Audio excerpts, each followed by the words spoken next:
Police sergeant vanished in 1984, 15 years later. What they found was too horrific to explain. She served her community with honor until one shift in 1984 changed. Everything.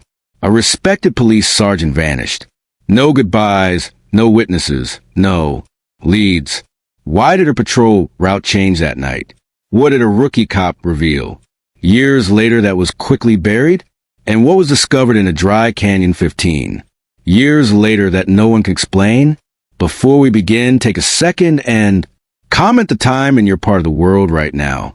You might be surprised how many of us are watching at the exact same moment, like we're all connected by this story. Sergeant Emily Raines was a familiar face in a quiet Arizona town. With 12 years on the force, she was known for her calm judgment and fierce dedication. On the evening of October 14th, 1984, Emily signed into her night shift at 6 p.m. sharp, as she always did. The weather was dry. Routine calls had come in. She grabbed a coffee from the same corner diner, waved to the same gas station clerk. Everything about that night seemed unremarkable, except one thing. Emily radioed in just after 9:45 p.m. saying she'd be checking out a suspicious vehicle near Quarry Road, a place far off her usual patrol. No backup was requested. The dispatcher logged the call, and then nothing. No follow-up, no return transmission, no distress signal.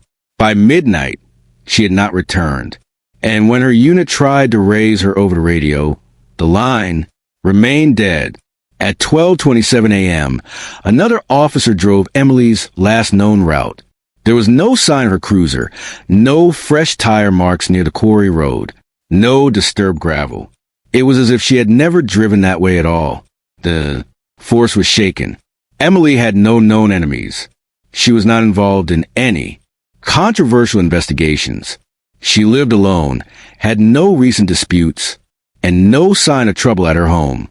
Her gun was registered and accounted for, but it was not on her belt when she vanished. And strangest of all, her assigned patrol map had been altered. The printout showed a reroute, one that was never logged through the dispatch system. Only one person had access to that schedule other than Emily, a supervisor who had abruptly transferred weeks later.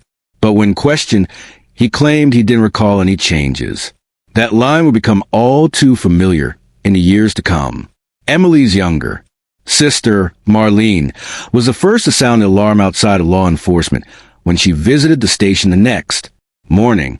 She found officers visibly shaken but disturbingly quiet.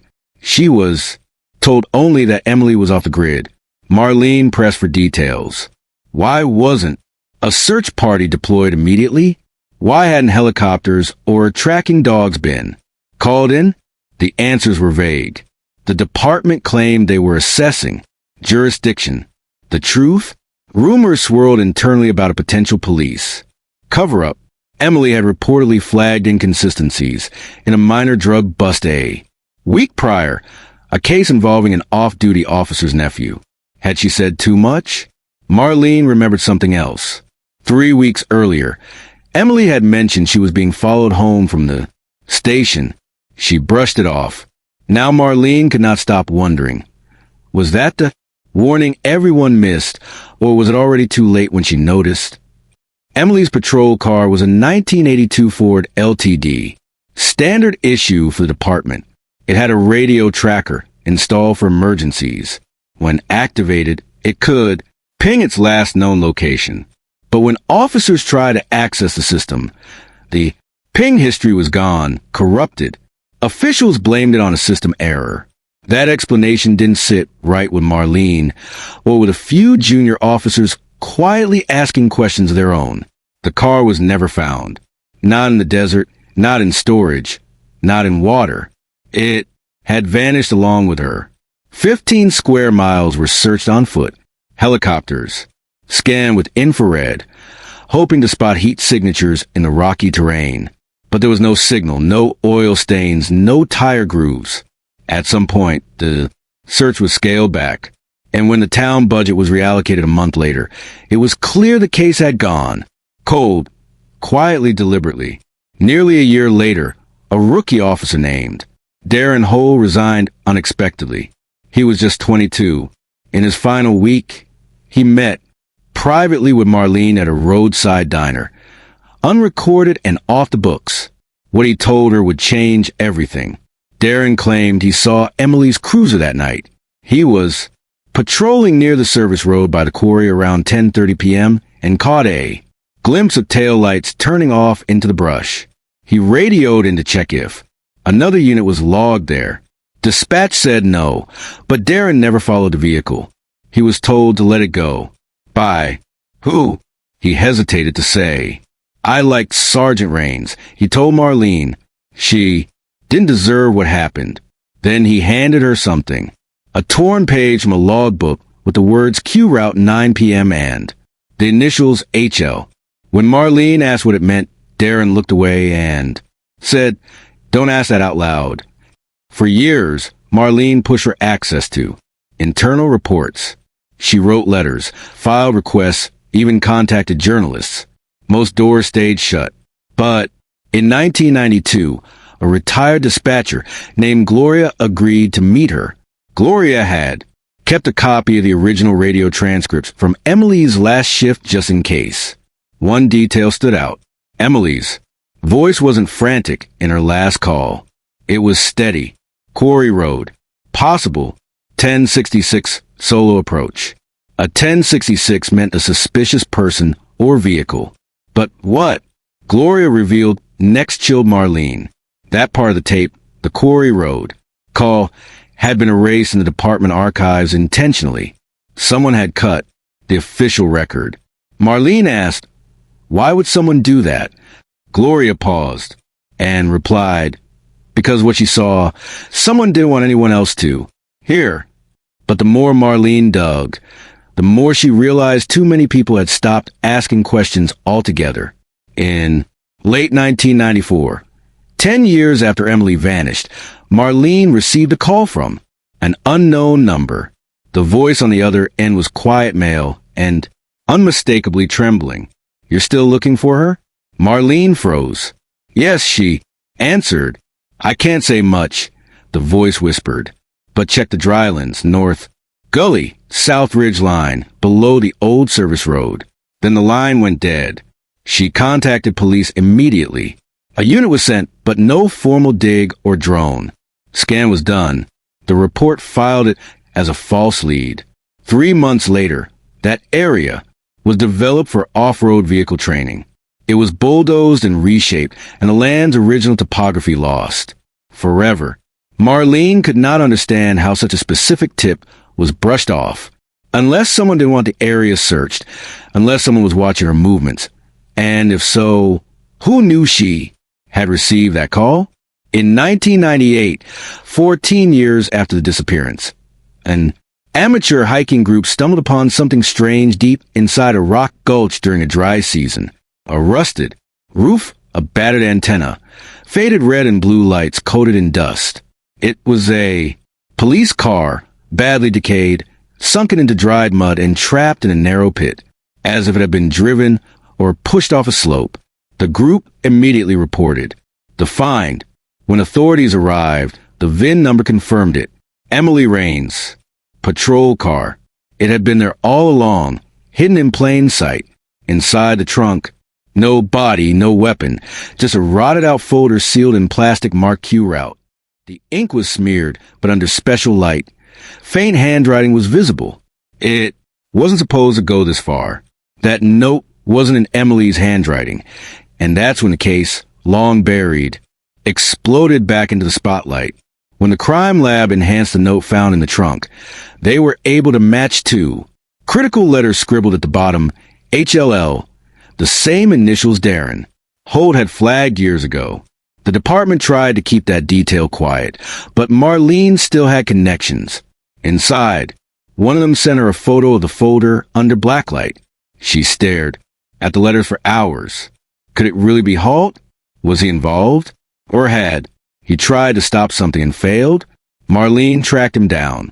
He was living in Nevada under a different name. She flew out to confront him, not out of anger but desperation. He agreed to meet. He looked older, quieter, more guarded, and when she asked him about the initials, he simply said, "I told you I try to help, but some things, they're bigger than you think." Then he walked away again. In the official case, file one odd detail always stood out. Emily had a habit of recording her shifts on a personal camcorder. Not department issue, just her own tool for staying safe. She kept it mounted in her patrol car, angled toward the windshield. But when the cruiser was recovered, it was gone. No mount, no wires, no trace. It had ever been installed. A retired forensics officer reviewed the photos and confirmed. The dashboard showed scratch marks where the camcorder bracket used to be. That meant someone had removed it deliberately and cleanly. But who would have gotten to the car first and how? Authorities claimed the area had been searched in 1984, but clearly it had not, or worse, it had been just not officially, which begged a darker question. Was someone out there all these years guarding the secret? Months after the cruiser was found, a tip came in from an unlikely source. A retired auto mechanic named Walter Pike. He had worked part-time for the department in the early 80s, maintaining fleet vehicles, and he remembered something odd. A month before Emily vanished, she came in and specifically requested her brake lines checked. "I thought maybe she was just cautious," he said, but then she leaned in close and whispered, "If something happens to me, look at this car first." He never forgot that. After the disappearance, he expected someone to investigate the vehicle records, but no one ever called him. 15 years passed. When he saw the cruiser on the news, he recognized the dented fender. It was the same one he had repaired weeks before. He reached out finally and asked, "Did they ever check the brakes?" The answer, no one had. Just days after the cruiser was recovered, Marlene requested access to Emily's full personnel and case files. At first, she was told to wait. Then came the news. A storage mishap had destroyed several boxes from 1983 and 1984, including Emily's. The reason, a small electrical fire in the archives room.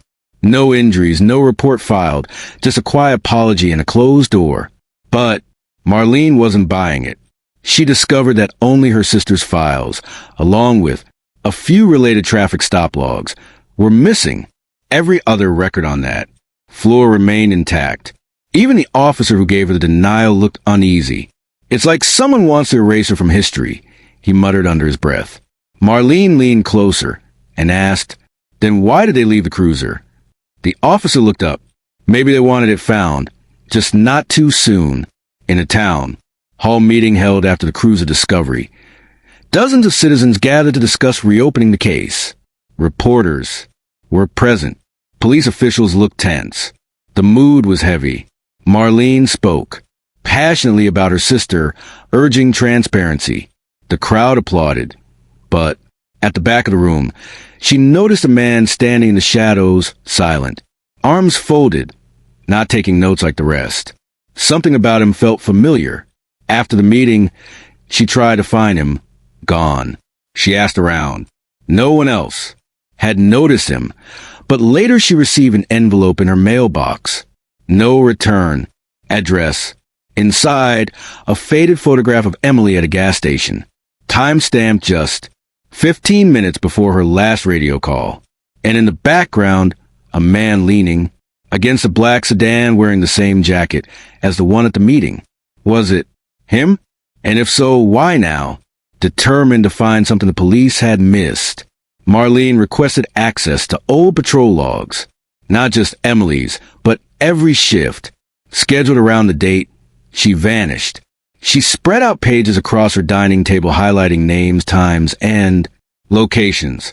That's when a strange pattern emerged. 2 officers from another district hours away were listed as riding along in Emily's area that night. An unusual crossover for a routine patrol. But their names were redacted in the version she was given. That alone raised alarm bells. Why hide visiting officers' identities? Were they even real or placeholders for someone else? She filed a public request for unredacted logs, and was denied. The reason? Personnel safety. That phrase stayed with her. Why would revealing a 15-year-old name put someone in danger? Unless those people still had something to lose? A former local reporter contacted Marlene after seeing a news segment on the recovered patrol car. He handed her something odd, a receipt. Emily had signed at a gas station, timestamp 7:42 p.m. on the night she disappeared. But here's the twist. Her last radio dispatch had come at 7:35 p.m. 7 minutes earlier, allegedly from a different location miles away. Was it a misprint or had someone doctored the logs? If the gas station time was correct, it would mean Emily was alive and on foot after she'd supposedly vanished. Marlene visited the gas station. It had changed hands 3 times. But one employee remembered the old owner talking about a nervous-looking cop who came in that night and didn't pump gas, just stood near the payphone. There were no surveillance tapes left. But what did she call, and who was on the other end? Digging deeper in the phone. Records from that night. Marlene worked with a private investigator to trace any unusual calls made from the payphone near the gas station. It took weeks, but they found something. A 92 call made to an unlisted number, one connected to the regional DEA office. Emily wasn't on assignment with DA, so why would she contact them? Even stranger, there was no record of any DEA inquiry or crossover in the area that month. Marlene contacted a former DEA agent who'd worked in that district. After some pressure, he revealed a nickname, Operation Ridgeway. He wouldn't say more, just warned. Emily got too close to something that still isn't meant to be talked about. Marlene pressed him again, and he simply said she wasn't taken for what she did. She was taken for what she found. But what had she found? A sketch surfaced from the original police file, one that had never made it into the public version.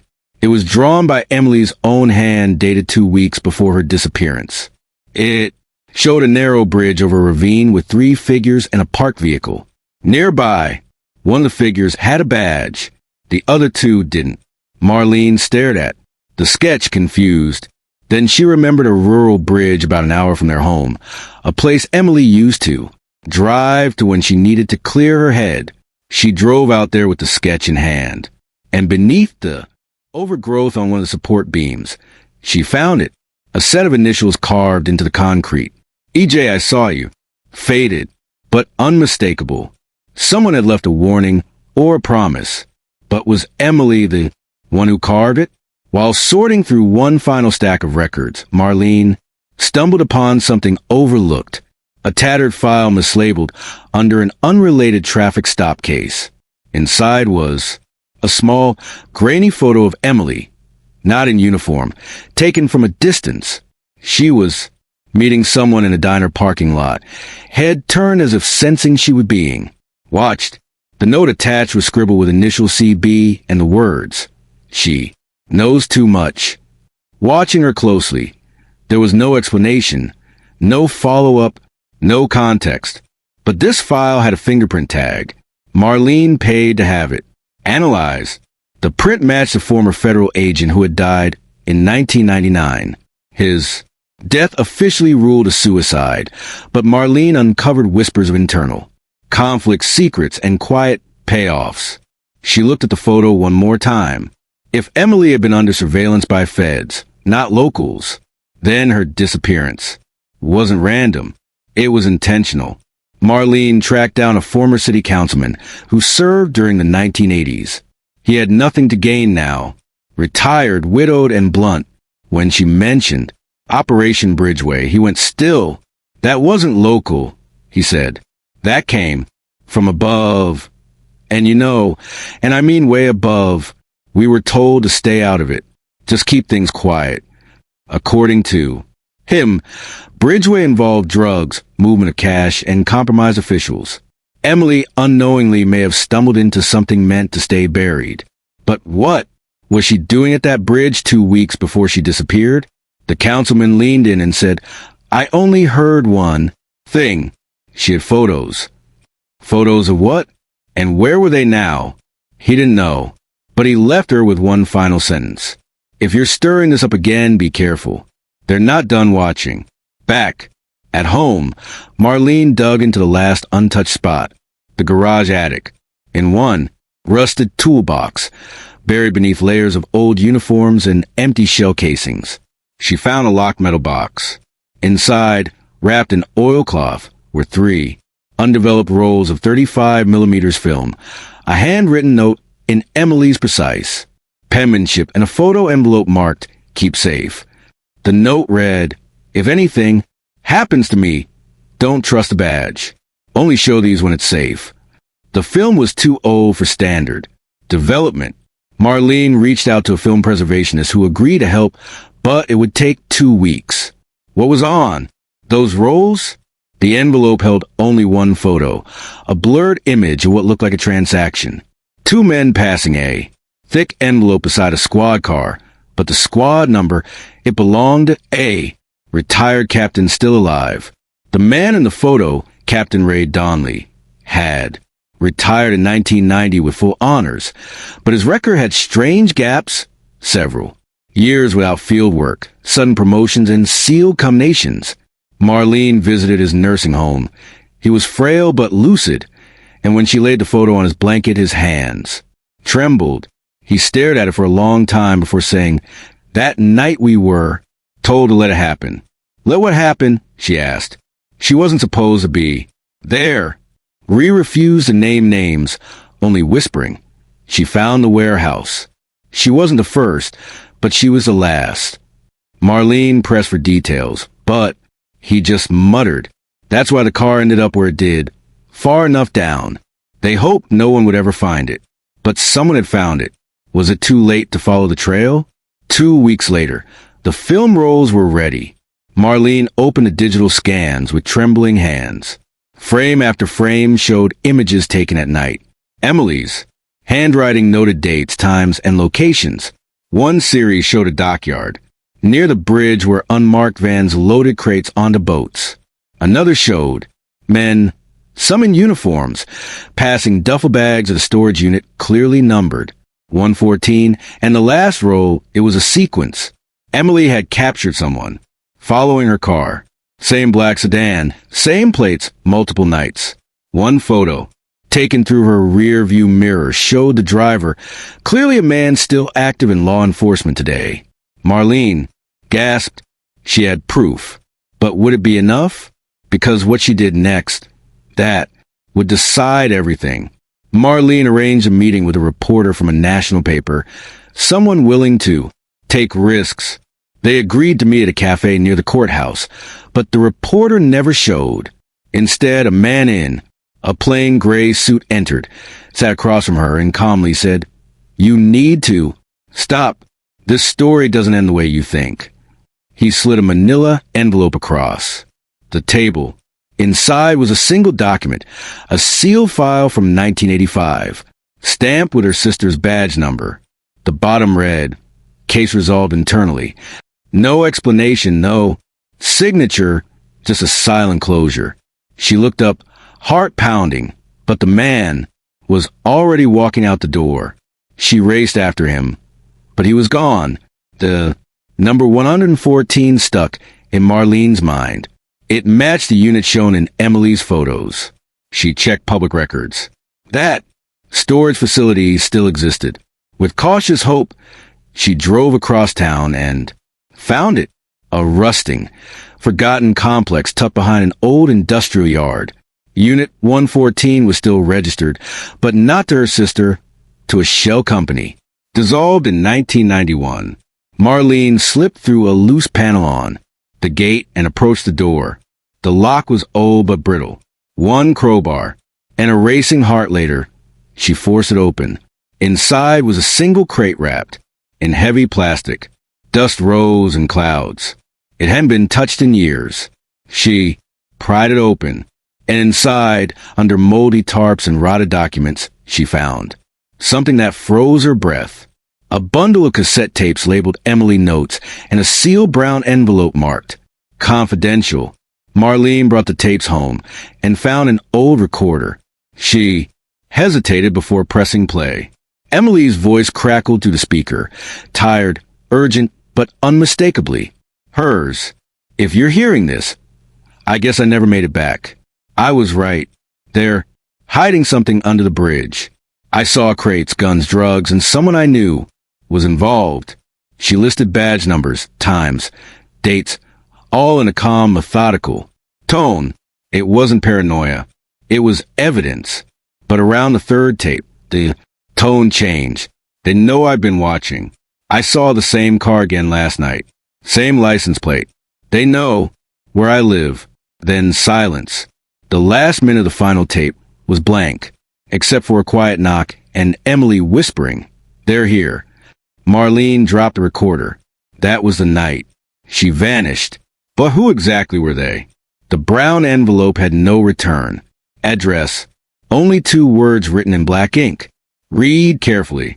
Inside were faded black and white photos, blurry images of night scenes, dock boats, badge, flashes, and one unmistakable face, the man from the black sedan. A typed note was paperclipped to the photos. It read, "If this ever gets out, careers will end. Maybe lives." She knew too much, but it wasn't her fault. She was brave. It wasn't signed. Marlene scanned every image. One showed a shoreline with an angle she recognized. It was taken from a spot where Emily's car was found 15 years later. Who took that photo? And why had they kept this hidden for so long? She realized the implications. Someone knew where Emily's car had been all along, and they had watched to make sure no one ever got too close. Marlene revisited the site where the patrol car was found, a rocky area near the riverbank with a steep incline and loose boulders. But something bothered her. The landscape had shifted. She remembered the investigators saying they had only recovered part of the vehicle, not the entire chassis. With a new flashlight and steel nerves, she followed the cliff's edge and discovered a narrow opening half covered by brush. Behind it, a shallow cave, dry, hidden, and almost completely walled off. Inside, she found tire marks, scraps of faded plastic, and what looked like insulation from a car's interior.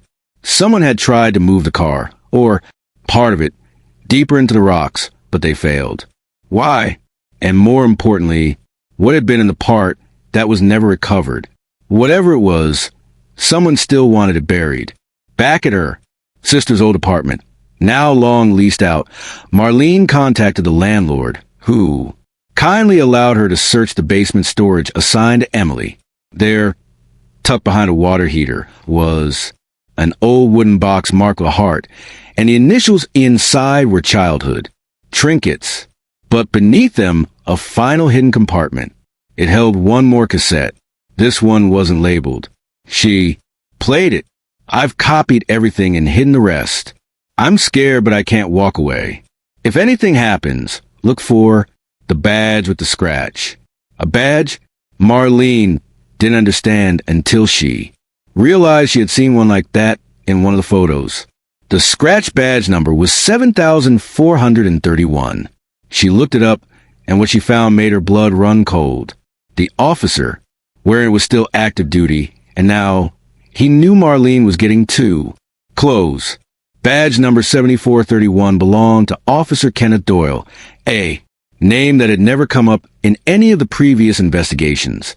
Marlene found that odd, considering Doyle had been part of the initial search team when Emily first disappeared. Even more suspicious, Doyle was one of the few officers still working in the same district, and he had been promoted twice. Marlene pulled up his personnel records. A few years after Emily's case went cold, Doyle had requested reassignment away from missing persons and into narcotics. Then a quiet career. No blemishes, no awards, just steady. Too steady. She compared Doyle's patrol logs from 1984 with the Times, listed in Emily's tapes. There was overlap more than coincidence. But then she made a chilling discovery. One of the photos in the brown envelope wasn't a surveillance shot. It was a posed photo, and Kenneth Doyle was smiling in it.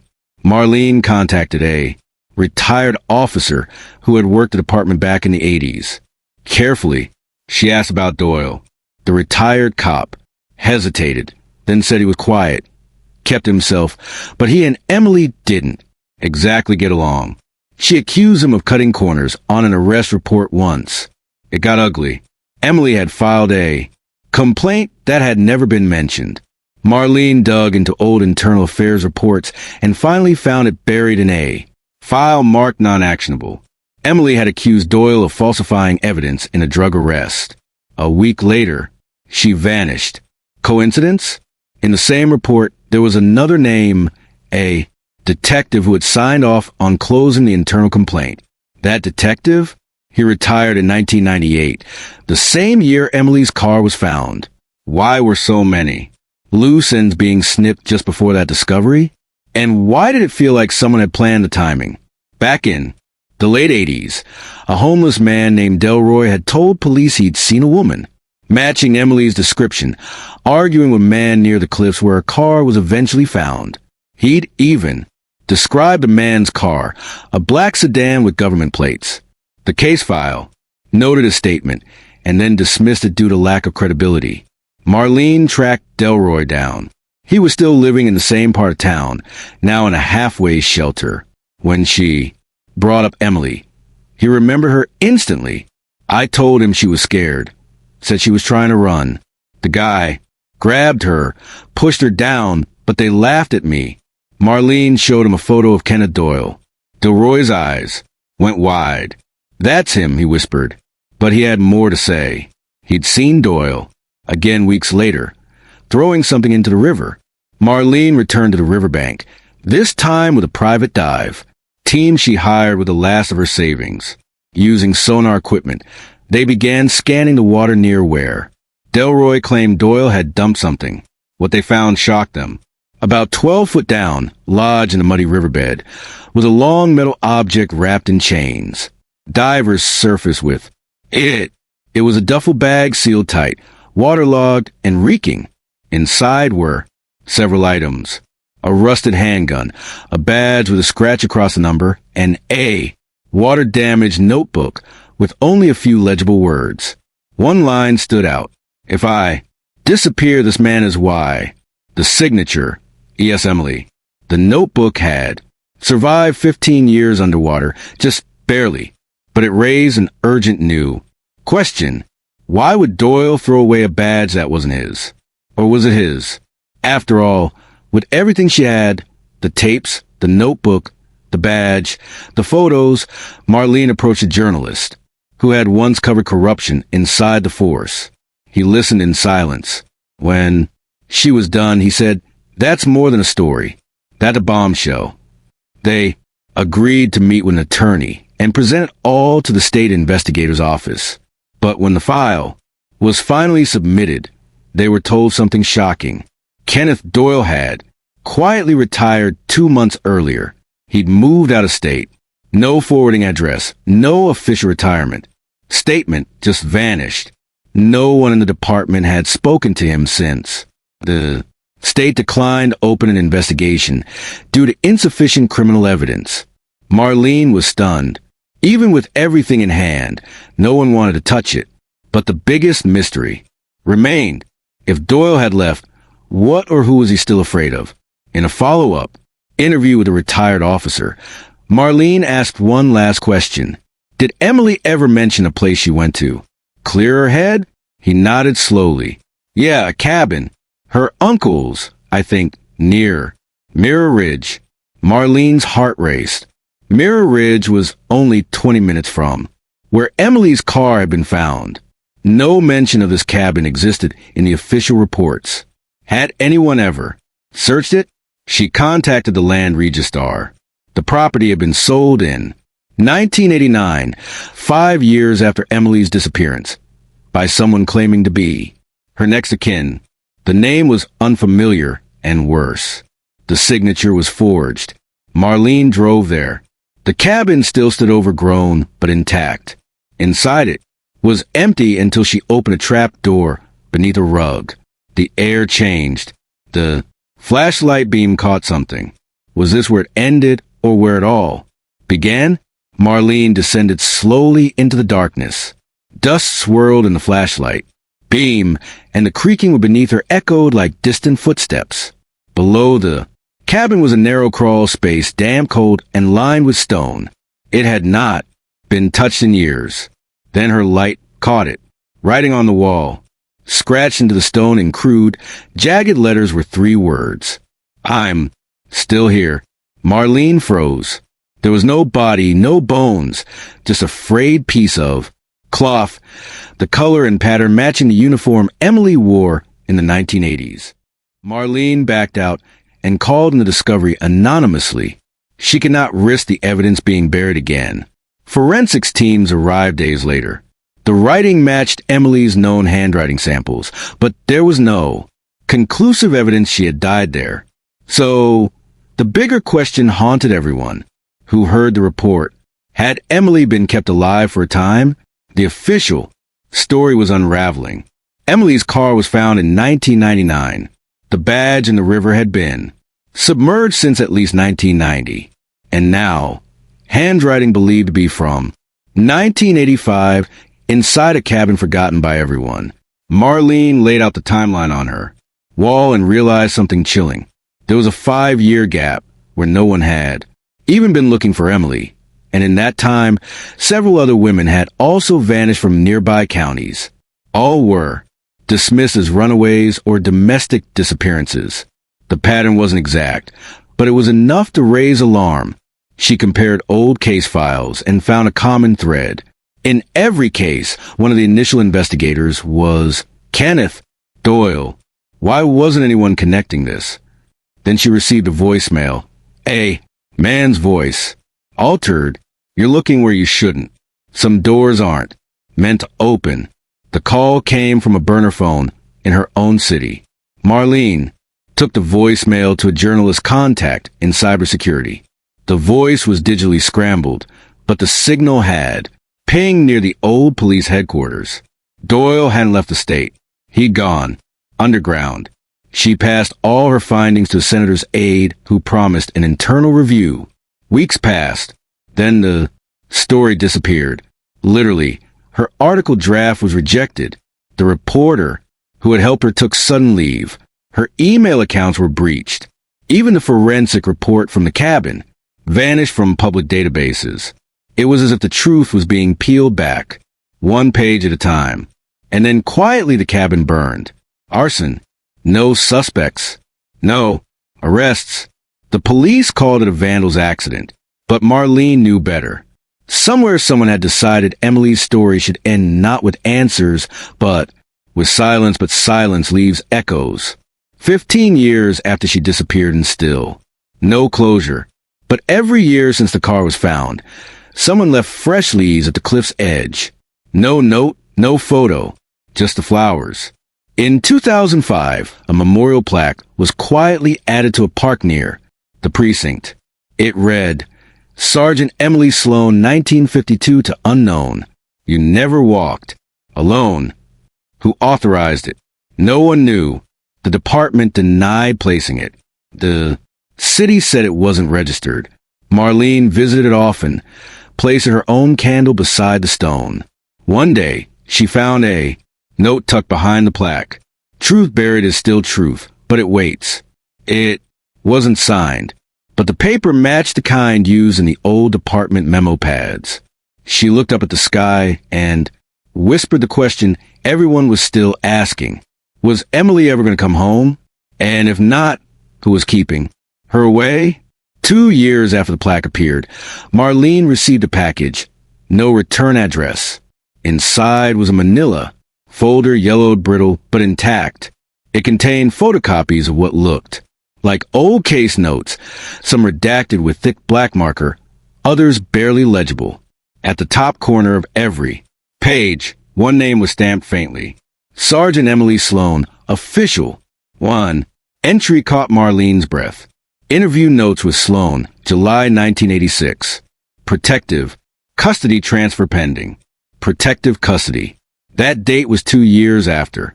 Emily had vanished. Had she been alive and hidden? The note referenced the U.S. Marshall's division, but when Marlene called, no records existed. They had never handled anyone by that name. She read the final note aloud to herself. Subject shows signs of trauma. Threat level high. Recommend relocation. But then, why did no one ever see her again? And who was she being protected from? Years have passed. The cliff where Emily's patrol car was found is now overgrown again. Nature reclaiming what it once revealed. Locals still leave flowers.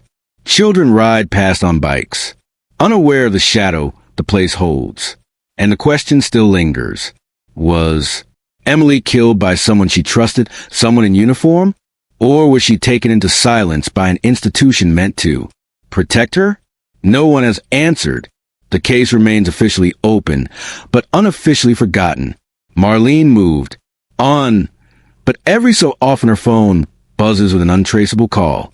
No voice, just static, like someone checking to see if she's still looking. She always is, because some disappearances do not just haunt families. They echo through entire communities. And Emily's story is not just a mystery. It's a reminder that some truths hide not in the dark, but in plain sight, buried by time, fear, or design. The vanishing of Sergeant Emily Raines remains one of the most chilling missing person cases that continues to haunt investigators and families alike. Her story represents the countless disappeared, without a trace mysteries that plague our true crime landscape. This unsolved disappearance demonstrates how missing persons investigations can span decades, leaving cold case files filled with more questions than answers. Stories like Emily's remind us that real life mysteries often surpass any suspense thriller. When someone vanished without explanation, entire communities search for closure. The mysterious circumstances surrounding missing police officers create particularly haunting disappearance stories that echo through time. These unsolved missing person cases highlight how vanished people can leave behind evidence that surfaces years later, yet still provide no definitive answers. True crime enthusiasts know that the most compelling suspense stories often involve those who disappeared under mysterious circumstances. Cold case mysteries like this one show us that sometimes the most shocking real stories emerge from small towns where everyone thought they knew each other. These vanishing persons documentaries and missing family investigations reveal the complex web of secrets that can surround a single disappearance. What makes this case particularly disturbing is how a missing female officer's investigation was allegedly compromised from within. The horrifying discoveries made years later, from the patrol car to the riverside evidence, paint a picture of systematic cover-ups. These are the types of unresolved mysteries that remind us how missing persons cold cases can involve corruption at the highest levels. The tragic disappearance of Emily Raines serves as a stark reminder that behind every missing person story lies a family still searching for answers, still hoping their loved one will be found after disappearance.